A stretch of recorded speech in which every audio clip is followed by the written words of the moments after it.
السلام علیکم ورحمۃ اللہ وبرکاتہ۔ ناظرین، امید ہے کہ آپ خیریت و عافیت سے ہوں گے۔ میرا آج کا موضوع ہے کہ بادشاہ نے علماء کو قید کیوں کیا۔ چلیے آئیے ویڈیو کو شروع کرتے ہیں۔ ایک دلچسپ عربی واقعہ۔ مشہور ادیب منفلوطی نے اپنی ایک کتاب میں بڑا مزیدار قصہ ذکر کیا ہے کہ ایک بادشاہ کو عربی زبان و ادب سے خاص شغف تھا، البتہ اس کے اندر تھوڑی سی حماقت بھی تھی۔ ایک دفعہ وہ فن نحو کی کوئی کتاب مطالعہ کر رہا تھا۔ اسی اثنا میں اس کی نگاہ ضرب زید عمرا پر پڑی۔ انہوں نے اس سے پہلے بھی نحو کی متعدد کتابیں پڑھ رکھی تھیں جن میں بطور مثال یہی عبارت درج تھی۔ انہیں بڑا تعجب ہوا کہ آخر کیا وجہ ہے کہ ہر جگہ ایک ہی عبارت کو مثال میں لایا گیا ہے۔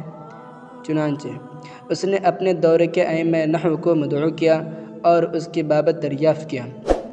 علماء نحو نے جواباً کہا کہ بادشاہ سلامت، یہ عبارت محض قواعد کی تفہیم کے واسطے بطور مثال پیش کی گئی ہے، اس کا اور کوئی مقصد نہیں ہے۔ بادشاہ نے کہا، اگر یہی بات ہوتی تو ایک مقام پر ضرب زید عمرا اور دوسرے مقام پر ضرب عمرو زیدا ہونا چاہیے۔ عمرو کو ہر مقام پر مار کھانے والا اور زید کو مارنے والا قرار دینا مجرمانہ حرکت ہے، اسے فوری طور پر بند کیا جانا چاہیے۔ جب علماء نحو بادشاہ کو کسی طور پر مطمئن کرنے سے قاصر رہے تو انہیں پابند سلاسل کر زندان میں ڈال دیا گیا۔ اس زمانے میں مصر کے اندر ایک ماہر اور ذہین عالم موجود تھے۔ انہیں جب معاملے کی خبر ہوئی تو سفارشی بن کر بادشاہ کے دربار میں حاضر ہوئے۔ بادشاہ نے ان کی سفارش مسترد کر دی اور کہا کہ جب تک زید کے عمرو کو مارنے کی کوئی معقول وجہ نہیں پیش کی جائے گی، کسی کو بھی آزاد نہیں کیا جائے گا۔ عالم صاحب کہنے لگے، بادشاہ سلامت، دراصل عمرو نہایت شرارتی، بے ادب اور بد تہذیب قسم کا لڑکا ہے، بلکہ اسے تو مزید ضربیں لگنی چاہیے۔ بادشاہ نے کہا، وہ کیسے؟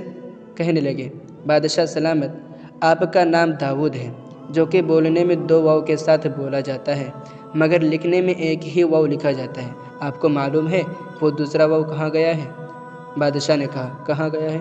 عالم صاحب نے کہا، اسے دراصل کمبخت عمرو نے چرایا ہے اور بغیر کسی ضرورت کے اپنے نام کے ساتھ لاحق کر لیا ہے۔ اسی لیے علماء نحو نے زید کو اس پر مسلط کر دیا تاکہ وہ چوری کے جرم میں اسے ضربیں لگاتا رہے۔ بادشاہ کو یہ سن کر بے ساختہ ہنسی آ گئی۔ اس نے عالم کو انعام و اکرام سے نوازا اور تمام علماء کو رہا کر دیا۔